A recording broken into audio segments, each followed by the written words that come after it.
Hola, ¿cómo están? Ustedes ya vieron el video de presentación. Para cada clase vamos a ir teniendo una serie de videos donde vamos a abordar los contenidos más teóricos o explicativos de esta materia. Esta materia es eminentemente teórico-práctica. Y abajo de cada clase, de los videos de cada clase, ustedes van a tener el material visual que acompaña a estos videos en formato PDF. Dicho esto, vamos a comenzar con la primera parte. En este encuentro tiene que quedar más o menos en claro, esto nunca queda en claro del todo, algunas respuestas a unas preguntas que son fundamentales a la hora de encarar un proyecto. La primera y fundamental es, ¿qué es la realidad? La realidad, aquello sobre lo que vamos a intervenir con el proyecto social. ¿Qué elementos la componen? ¿Y qué cosas influyen sobre la configuración de esta realidad y cómo influyen esos elementos? ¿Quiénes influyen? Tratamos de diferenciar las cosas de las personas y cuál es nuestra relación con esa realidad. Y finalmente, un juicio valorativo respecto de cómo es la realidad sobre la que pretendemos intervenir. Claro, estas preguntas no van a ser contestadas en orden, como casi ninguna de las clases va a ser responder una serie de preguntas en orden. Sin embargo, esperamos que al finalizar la clase ustedes puedan tener una posición tomada al respecto. Lo primero que nos interesa es la actitud ante la realidad. ¿Cómo nos plantamos ante la realidad? Y al respecto hay tres tipos de actitudes que nosotros rescatamos. La primera es la ingenua. La realidad es como es, no hay problema, y en realidad es una actitud que nos permite vivir sin muchas complicaciones y la que tenemos respecto de la mayoría de las cosas que pasan en nuestra realidad. Hoy hay sol, bueno, hay sol, tomaré una decisión de qué hago respecto del sol y no problematizo por qué hay sol o deja de haberlo, y si mañana hay lluvia, agarraré una campera o un paraguas antes de salir o no saldré, pero no problematizaré acerca de esa realidad. Otro tipo de actitud que tiene que ver con los estudios que ustedes están haciendo en la universidad es la actitud científica. Es encontrar en la realidad problemas, un problema o varios problemas que van desde decir cómo es la realidad, o sea, describirla, por qué la realidad es como es y no de otra manera, comprenderla o explicarla, y qué pasaría si la realidad fuera de otra manera. De alguna manera, la ciencia nos permite imaginar otras realidades posibles que son diferentes a la actual, modificando algo de la realidad actual. Pero finalmente la actitud que necesitamos para encarar un proyecto social o un proyecto de intervención es la actitud crítica y constructiva, que implica juicios de valor. Para hacer un proyecto tengo que creer que esta realidad no es la mejor posible y que es posible que la realidad sea de otra manera, obviamente mejor que esta, pero lo que es más importante implica una posición valorativa y una negación de la realidad, que es decir, cómo debería ser la realidad. Es un deber ser, es una actitud que yo diría anticientífica o postcientífica. Y finalmente, cómo transformarla. ¿Qué debe hacerse para que la realidad en el futuro sea de una manera diferente de la que es ahora, que es esa que pensamos que no es tan buena?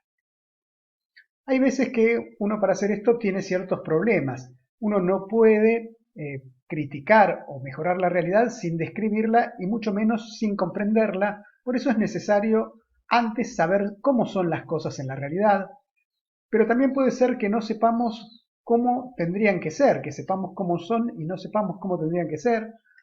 Y si no sabemos cómo tendría que ser, mucho menos vamos a poder saber los pasos para poder transformarla. Estas primeras clases vamos a gastar mucho esfuerzo en esta descripción de cómo son las cosas y en esta idea de que las cosas pueden ser de otra manera y pueden ser transformadas para transformarse en esa realidad mejor. La realidad de las cosas tiene al menos tres dimensiones.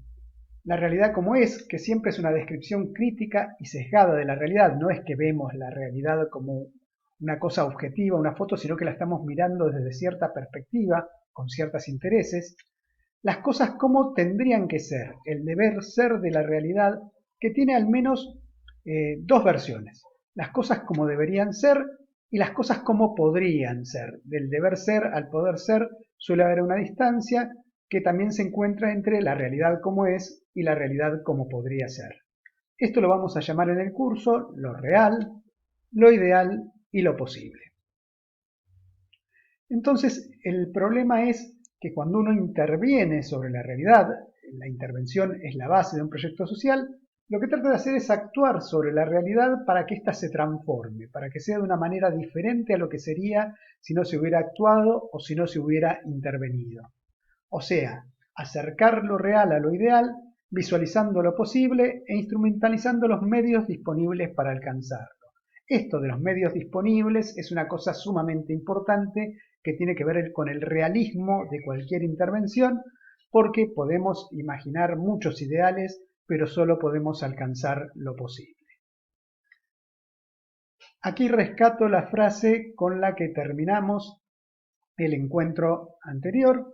En la práctica es donde hay que mostrar la verdad, la realidad, el poderío y la terrenalidad del pensamiento, el litigio sobre la realidad o la irrealidad de un pensamiento aislado de la práctica es un problema puramente escolástico.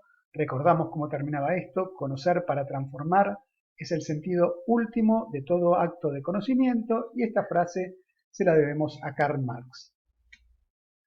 Y el problema justamente es lo posible. Actuar sobre la realidad implica que antes tenemos que saber cómo es y también debemos saber cómo debería ser. Ese debería ser, insisto, es una cosa cargada de valores, no es un deber ser objetivo, sino es un deber ser prescriptivo.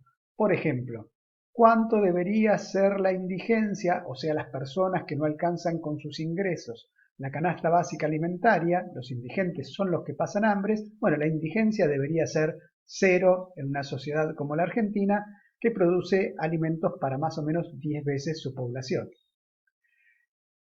Cuando uno puede describir lo que es, esto es, críticamente cómo es la realidad, describir lo ideal no presenta mayores dificultades, porque en esa descripción de lo que es, que está sesgada, generalmente el sesgo tiene que ver porque lo estamos comparando con un ideal que no está presente.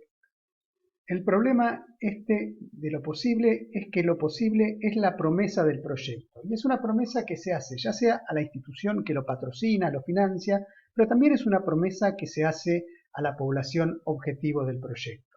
En realidad, si esta promesa es muy pobre, no vamos a conseguir apoyo ni financiamiento ni involucrar a la población para llevar adelante el proyecto, pero si esta promesa es muy poco ambiciosa y por lo tanto inalcanzable, esto puede llevar al proyecto al fracaso, defraudar las expectativas de la institución, de la población y al desprestigio del equipo que está llevando adelante este proyecto. Por eso vamos a gastar mucho tiempo de este curso en la descripción de lo que es, esto es el diagnóstico, y en lo fundamental, que es la elaboración del proyecto, dirigirnos hacia un lugar que sea lo posible, y lo posible implica varias dimensiones que vamos a ver más adelante en un tema que se llama análisis de factibilidad. Nos despedimos por unos segundos y continuamos en el próximo video.